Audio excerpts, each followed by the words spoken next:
Hello. Hi. Why'd you say, oh man? Well, because I realized that I might need to adjust the audio for the intro now. Oh, We like it got was a too loud. new we got a new setup, more things, more toys. So you should be able to hear us loud and clear. Loud. It is another week, another magical theory. We did it. 2 weeks in a row. Woo! Yay. Barely made it. Yes, that is true. Winston is currently on I'm his pillow. I'm his bed Yeah. right here. He's just a little bud. You little munchkin, It's a tough Winnie. one. Oh, what a little puppy. You love Magical Theory Live now because you can snug on He the loves the couch He when loves we're it. both on it. Yeah. Even though if you're on it and he's on it and I'm gonna come in here, he gets a little grumpy because I have to move him. He's usually He is where pretty I'm trying grumpy. to sit. Yeah. And he doesn't move on his own. He refuses to move on his own. He will not do it. Oh my goodness. Yeah, we did a Bad Plans after show yesterday night, and then we went to a little brewery, which was pretty fun. Yep. Just hung out. And then we Two of went us. to some live music Yeah, listen down to some live music. It's not, I was gonna say the street. It's not a street. It's part of the same complex. Yeah, yeah. Yeah, it was fun. It was fun. Otherwise, pretty standard week, I think. Yeah, we always have standard Just like weeks here. the week, just, Nothing super. it was Monday, then it was Tuesday, Wednesday, Thursday, Friday. You sound like Jeshy. Yeah, yeah. I'm basically Jeshy now. Well, all right. Do you want to go just Are you go ready? into it? Yeah. Yeah, Yeah. you didn't. Yes, that's perfect. Yeah. Juan's Juan's ready. Okay, turn to page 349. Moony, Wormtail, Padfoot, and Prongs. Today's lesson is called Unintended Consequences. A synopsis. The chapter begins with our trio thinking Lupin is out of his mind. He tries to calm them and Sirius Black down so he can tell them how it is possible that Scabbers is actually Peter Pettigrew. He begins the story by describing his experiences as a young child bitten by a werewolf. When Dumbledore becomes headmaster at Hogwarts, he extends an invitation to Lupin to join. To alleviate the risk Lupin posed on harming anyone during his transformation, Dumbledore planted the Whomping Willow and created the tunnel to the Shrieking Shack, where Lupin was placed before he transformed and remained until he was back to human. Lupin made friends at Hogwarts: Sirius Black, Peter Pettigrew, and James Potter. And they discovered what was happening to him and learned how to transform, each into a different Animagus, to accompany their friend during his werewolf transformations. Just as Lupin got to telling the group about how Snape distrusted Lupin even now, after having been rescued from an attack, Snape reveals himself. Dun dun dun. I feel like I say that at the end of every time you That's read 'cause the she ends synopsis, and it's like, yeah, because it's like, what? Especially late in the books, like the Yeah. chapters tend to end the same. So yeah, this chapter was only like 10 pages long. Yeah. It was very short. Yeah, because you Um, wanted to end it with Snape. Yeah. Well, because I remember last week you were mentioning how you thought that this was all part of the same chapter. Yeah. But I think that I like that this is a separate chapter. It like kind of emphasizes the importance of this particular story, even though there are still somewhat gaps because there are elements that we don't know, but we know like a big arc of story. So my quote actually came relatively quickly. It was on page 351, and you kind of talked about it in the synopsis. But Harry looked down at Ron, and as their eyes met, they agreed silently. Black and Lupin were both out of their minds. It's just so funny because Ron is like screaming. He's just Yeah. well, because it's like I'm imagining it's like the awkward silence for a moment. And then he just like blurts out like, "No, you're mental. You're both mental or whatever." You guys are He says. maniacs. Yeah, You you're know that, right? maniacs. You're maniacs. Like, what's wrong with you? That whole beginning was so funny to me because, well, actually, in the little description for the live stream, I said something like a werewolf, animagi, and some confused teenagers, because they're still very confused, as are we, like reading for the first time, being like, Yeah. what? Yeah. It's funny to have it punctuated. So I agree with you about breaking up the story into different chapters is very useful, and like it punctuates certain aspects of it, like Snape's involvement and sort of who Lupin actually is really useful Yeah. to learn here, because really, like, this is another time where I don't think I knew Lupin was a werewolf until Hermione says it. It's not when I first read the book. It's not like I don't think I had sussed it out. Yeah, why would you make that connection? Well, there is the obvious where like Well, Snape comes in and oh, I was gonna say his name, but yeah. well, yeah, okay, fine, but a lot of Well, people have interesting names in these books. yeah, it's true. It's true. I love Hermione. Sure. Like, speaking of Hermione. Sure. So, so there's this whole thing, and so Ron and Harry are having their own moment where they're like, no, these people are not who I thought. Lupin's not who I thought he was. you know, I feel like that's what Harry's thinking. Yeah. And Hermione is like, she actually does this a lot, because she has done this in the previous two books, where she's kind of like the logical, like, let's look at the details. I have more information than you. Information too. Well, she knows more because she seeks it out, and the other two don't. The other two, Harry and Ron, are always just like, what? Yeah. And Hermione's like, let me give you my book report on. Yeah. So I say Animagus, like the movie, and I say Animagi for the plural. So I know I'm splitting both types of pronunciations of the G, but she was talking about how it was impossible for Peter Pettigrew to be an Animagus because she's lawful good. Because so Hermione is lawful, because it's so like cutely naive of like youth being like, oh well, if you're going through the sequence, it's like, well, the ministry has a law, you have to register, or is it a law? I think it's a law, right, where you have to register. So therefore, all should be registered, and Peter Pettigrew is not registered because there's despite the fact that Sirius Black is also an Animagus and just revealed himself to be an unregistered Animagus to them. They still are having trouble believing it. Yeah, well, I wonder if Sirius is just still in a different category of like, I don't know what to do with you because you were in Azkaban and you're just like this. Maybe you learned it there. Mysterious, like, I don't even know. Like, I don't even think they know much about Sirius, and they're kind of like, we'll deal with you later once we figure out this other thing first. But yeah, so McGonagall is one, and there are 6 unidentified. I searched. Well, okay, I didn't go that deep, but in my first round of searching for who are these other 6, it's not listed. There's nothing canonical about who they are, but obviously there. You think Dumbledore is one? Okay, good thing that you brought that up, because so then I went to the Wizarding World, which has some articles about Animagi, and so you have to register. So that's point number 1 that was revealed to us. Otherwise, you go to Azkaban, which. My question with that was like, why would you register? But I guess Azkaban, seeming as scary as it is, I guess that might threaten people. It kind of makes me wonder which came first. Of like, wait, what happened? I just thought of another unregistered Animagus that we will find out later. Is it a reporter for the Daily Prop? Yeah. So yeah, she was in all sorts of stuff when I was looking stuff up. Okay, so. But going down, there's like this little article about McGonagall, especially because she's the only known from the series named one. Yeah. And she learned how to become an Animagus from Dumbledore, who was her transfiguration teacher. And so, sorry for everyone where I bonked my mic.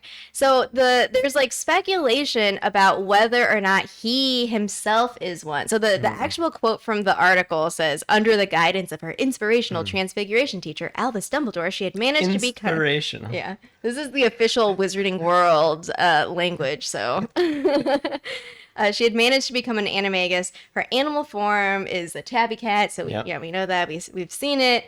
And was logged in the Ministry of Magic's Animagus registry.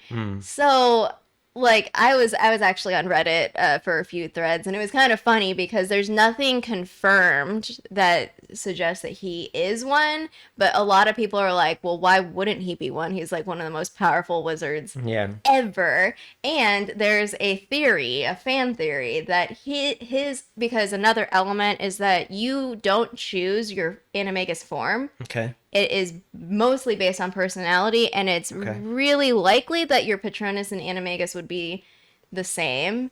Though there is not much known on what happens if your Patronus changes. We know a Patronus can change, but we don't know if that means that your Animagus form changes. But all of these things are very rare. It's rare to have the Patronus change as well. Like, it has to take something very profound. Yeah. So a fan theory is that Dumbledore's Animagus form. Oh no, do we know his Patronus form? I don't think so. No.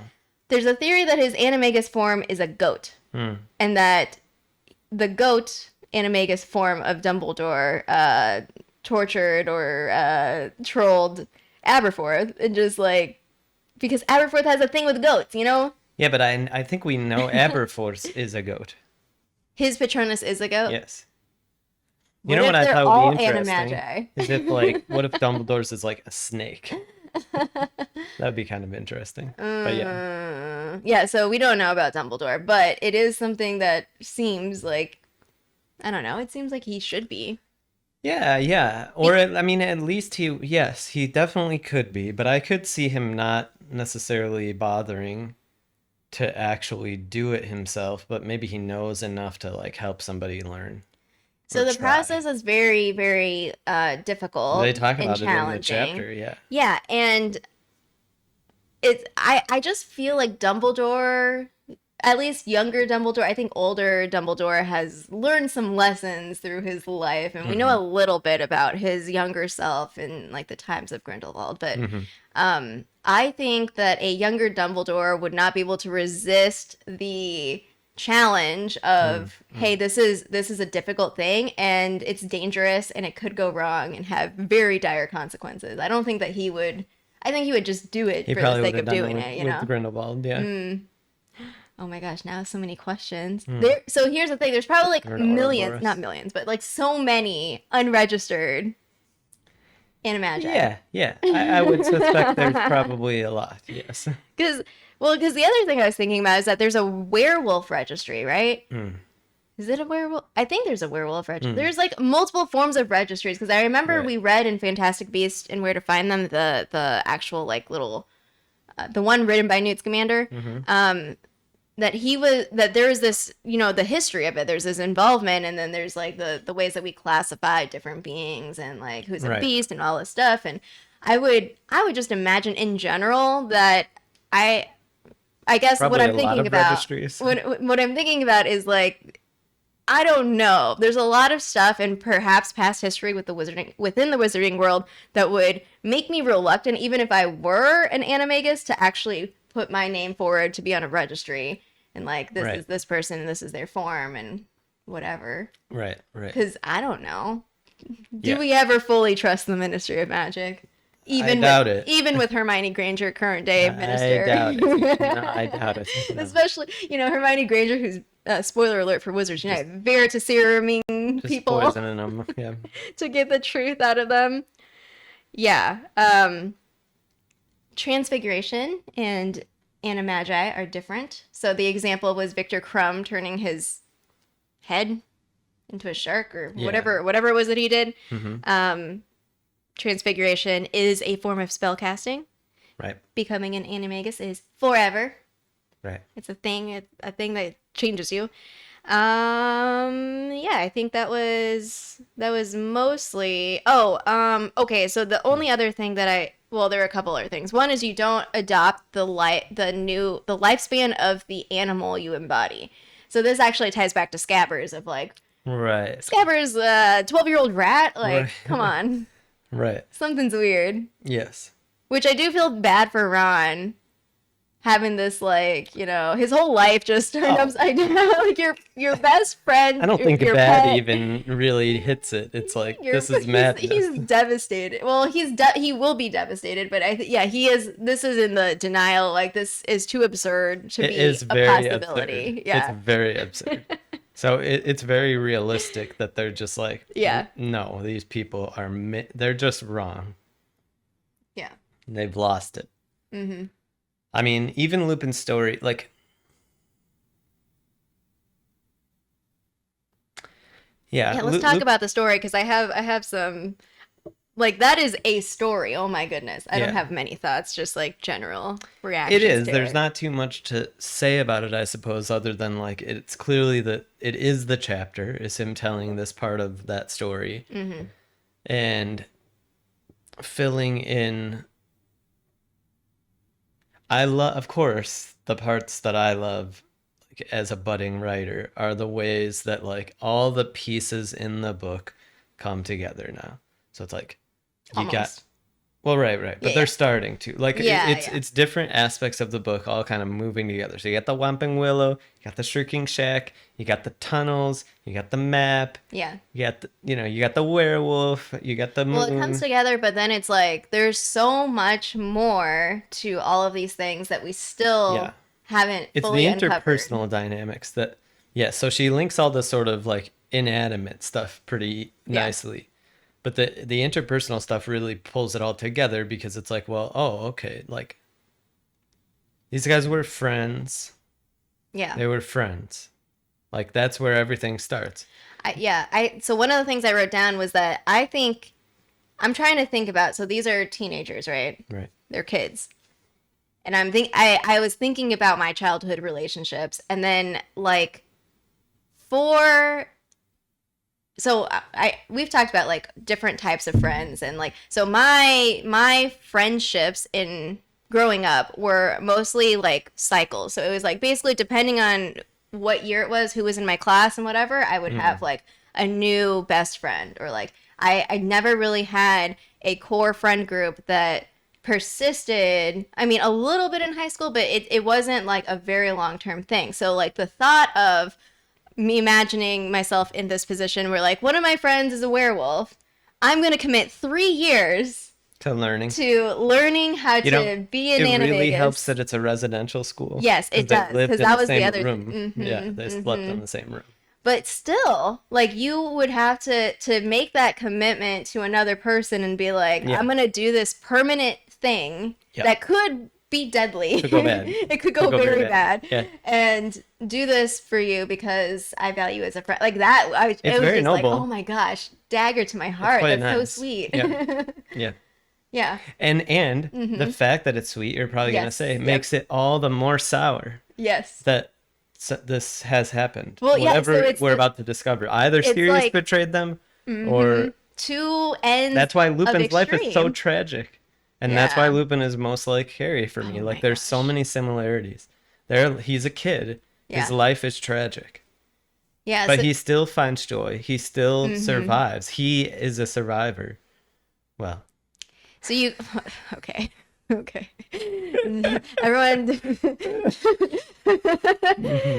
So you start from that place, and then... And this is, like, what I was mentioning before with, like, gaps. You start there, and now you're present day, where years and years later, you have someone who was accused of murdering one of his best friends, sent to Azkaban. Yeah.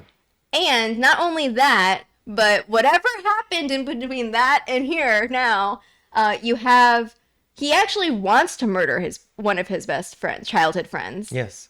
And, like, so it's so intriguing, basically, because it's like, oh, there's so much more that happened, and then throwing Snape in the mix, and it's like, wait a second,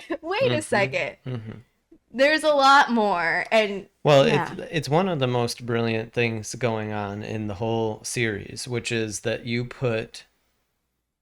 the series is about Harry and his friends in school, but there's these dips in and out of other people as kids at school. Yep. And in particular, his parents' generation, including Snape. Yeah. is really useful. That Snape wasn't older or younger. Yeah. Even Lucius was there at the same time as them. Yeah. Like, it just changes the dynamics because you see the generational sort of, that it mirrors each other. Like, Yeah. Well, it's funny. So becoming an outcast. last week on Props Play, we were playing D&D, and we were talking about, or we were introducing one of our profs. He wasn't there, and we were introducing his character, and so we were doing it from our character's perspective. And so one of the things that I like referenced was this, like, you know, this moment when you realize that your parents are just people. And so, like, I feel like that's sort of like an important part of growing up. So, like, as kids, like, especially these three, Snape is like just their mean teacher. Right. But then to bring it in of being like, but Snape is more than that. He's a person who also went through Hogwarts, and not just that, but has this more personal connection to you than you might have thought because he interacted with your it's parents, interesting, you know? because it's something that Harry doesn't necessarily get to do, really. Like, his parents are such idealized versions of people to him that actually most of the time, and Snape is usually the foil for this, when he has to confront the reality of who his parents were, in particular his dad. Yeah. Like, he actually usually rejects it. Right? Yeah. He's like, well, no, there's a different explanation, or that's just a flat out lie. Yeah. It's definitely like that self-protection because, I mean, so Harry, because what happened to Harry was so tragic, he lost, both of his parents were murdered when he was a baby. Yes. Like, to hold on to the idealized form of them, like, it would be too painful. Not only is it that your parents are flawed and this is how, and what we'll find out about his dad and Snape and all of that later, but also your parents are still dead. You know, it's like, it's too painful to even like go down that path. Yep. I think for him, even though I think that like over the course of the series, Harry will mature as we might expect. Yeah, and the fact is, like, when people reminisce with Harry who knew his parents, with the exception of Snape, they always talk about the best aspects of them. Yeah. Yeah. Which is, you know, also natural, but like it's an interesting part of Harry's dynamic. And why Snape Snape is terrible to Harry. There's just no way around that fact, but it makes it even harder, I think, for him to really like Snape, because every time Snape talks about his parents, you know, he's like, oh, you know. Well, James in particular. Yeah. What I like about this sort of like reveal sometimes I feel like this is like too dramatic of like, oh, well, Snape is there and he's listening with the invisibility cloak and he's like, yeah, he answers for the question of, well, Snape doesn't like you because he thought you were involved in this prank or whatever. Right. Which, so sometimes I'm like, this is too dramatic. It's over the top, whatever. But at the same time, it's quite theatrical. It's jolting in a way to be like, oh, wait. And then like quickly replay any sort of previous interactions that we have read with Lupin and Snape and have that now as a new way to frame or like make sense of what might have been, what might they have actually been feeling, or like with that history or that flavor of history that they have together. And we'll see Lupin and Snape are more complicated, even so. Their relationship is more complicated. When we see different things, different memories and things about that, Lupin was more reserved, that really like Sirius and James were like the bullies. Yeah. And Lupin was kind of, Peter wasn't the bully, but he was like the cheerleader of the bullies, and Lupin was much more of like the, I don't know. And in part, it's probably because he is a werewolf. Yeah. And so he knows the being the kind of odd person out. Yeah, so Lupin talking about himself also made me very like, I know that we love Dumbledore. Oops, I keep doing this. We love Dumbledore, but like the whole like Dumbledore being there for like his, so you pointing out the relationship with Dumbledore, but like him Dumbledore basically going out of his way to be like, let's put this tree here. Yep. And of course you should come to Hogwarts. Like, there's no reason not to. Yeah. And to hire him, because he's talking about, like, I mean, we saw that at the beginning of last chapter, or whenever it was, when Ron's like, you're a werewolf, like, whatever, like, get away from me, werewolf, like, that sort of thing. Yep. And him voicing out loud that, like, he has trouble finding work, like, people don't want to be around him, he, like, struggles with this stuff and whatever. The stigma, the discrimination, all of that, for him to be dealing with that. And, of course, like, okay, I guess there are different kinds of options, like, if I want to go, like, dichotomy, you could be like, resent the world, like, everyone is awful, like, hate everything. Or you could become this, you know, hyper empathetic, like, caring person. Like Carrie. Yeah. Like Carrie. Yes. That you do understand the human journey of, like, bad things happen to you, and there's maybe a bunch of spokes of pathways that you could go down, but what you just described, I think, is a useful choice, and it is a choice. Like, if you grieve, if you think about things deeply, and then make the choice to say, like, okay, these bad things happened, but this is what I'm gonna do now, instead of letting them sort of consume you, right? Because you even get to, like, when we learn more and more about Voldemort, and, like, bad things happen to him as well, but he doesn't make any sort of, he makes all selfish choices. Yeah, it's interesting. So, like, Lupin and Dumbledore's in between there. Oh yeah, I was gonna say something about Dumbledore, but I lost my train of thought because Lupin is such a great person to talk about. Lupin, obviously, because of the root word, like, to me, like, connected with lupus, like, I think a lot about, like, when you have a chronic condition, it's forever. So, like, you have to deal with it over and over and over and over and over, you know, and it's a very, like, because it is like a permanent sort of, like, thing to always be processing. And so the only way to get through that, not that it's perfect, like, the journey to get to some sort of insight, or, like, it changes the way that you see the world, I think. And because even talking to other people from my stream team on Glitchco, like, everyone has similar experiences of saying, like, I'm more empathetic because, like, you have to deal with something, right, for a long time, and you have to you have to constantly keep making sense of it and reorienting and keep going with it. But do you find that there have been times when you're making a conscious choice between, like, being hard and cold because of it, and, like, becoming more empathetic? I don't know if it's conscious anymore. And it's hard to put myself back in, like, the early, like, stages of, like, making, because it feels more, because it's, like, regular and happens a lot when I, like, process, you know, what I experience, and then especially because I teach a lot of people, and so, like, for me professionally, my empathy plays out in my teaching much more, and it's much more obvious to me. Not that I was, like, drastically different before, but to me it's noticeable. I guess my thought process, my train of thought is different because it's backed by my lived experience now. Right. And so I think that it's more automatic. Like, I don't think about it. It's just like, okay, this is my reaction.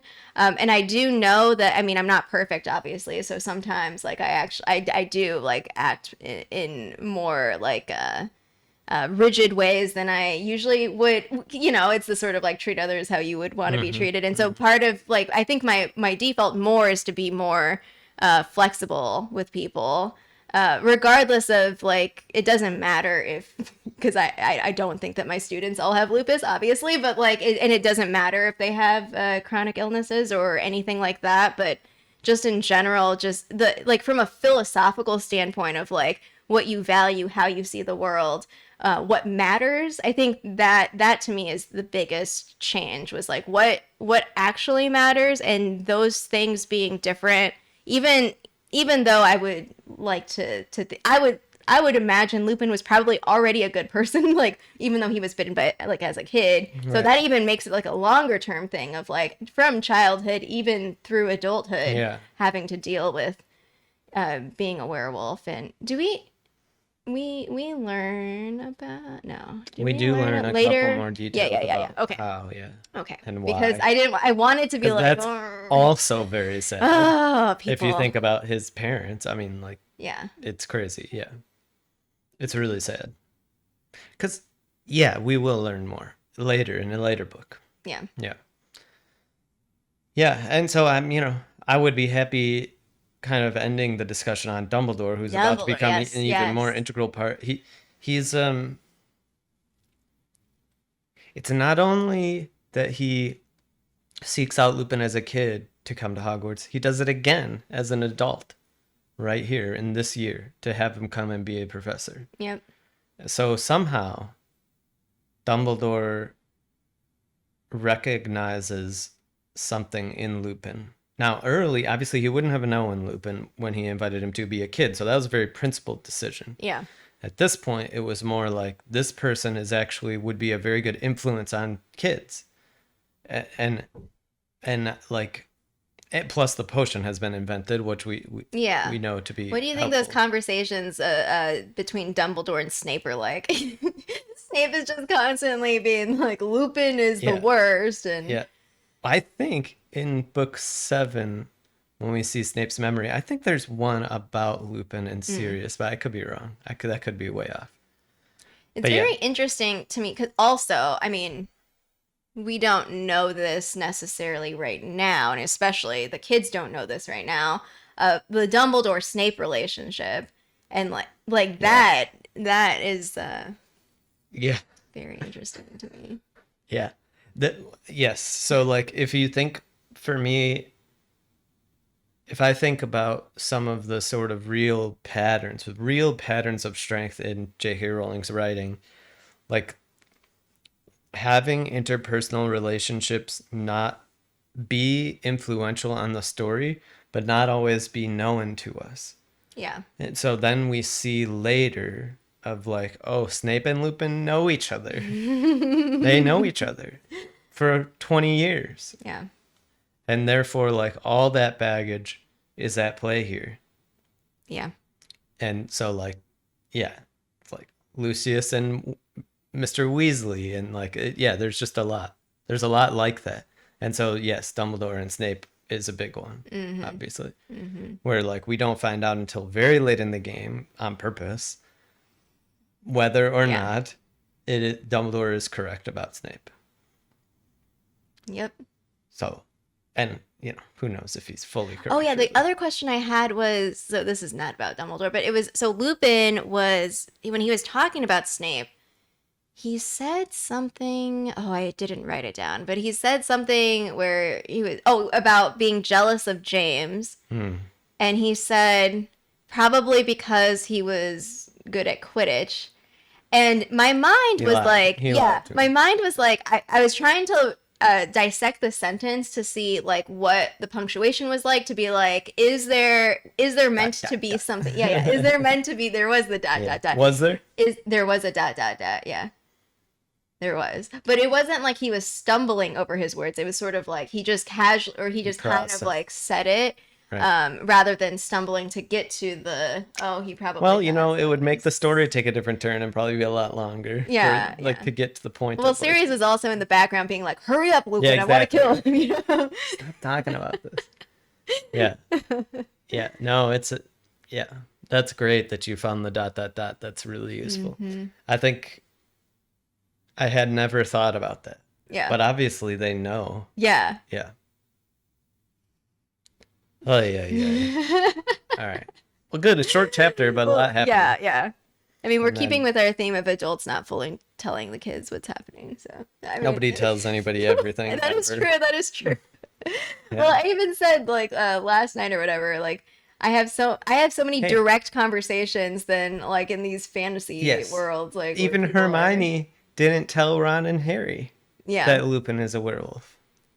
Well, I think that Hermione, as also Muggle-born, knows in her research, probably, how werewolves are viewed in the wizarding world. So she probably was, well, it's one thing, because Hermione's not necessarily gossipy either. She wouldn't be like, oh, hey, Unless she thought it was I important. think this or what. to something else, Yeah. So I think there's multiple layers for why Hermione didn't reveal, but then she feels like she's responsible somehow for not saying something. Like, oh, I could have prevented this. And it's like, girl, listen to the story. Like, the same way that Lupin was like, oh, I should have told should I have told Dumbledore that Sirius is an animagus. Yeah. Oh my gosh. Well, until next time. There you have it. Until next time. Oh, until next time. One's ready.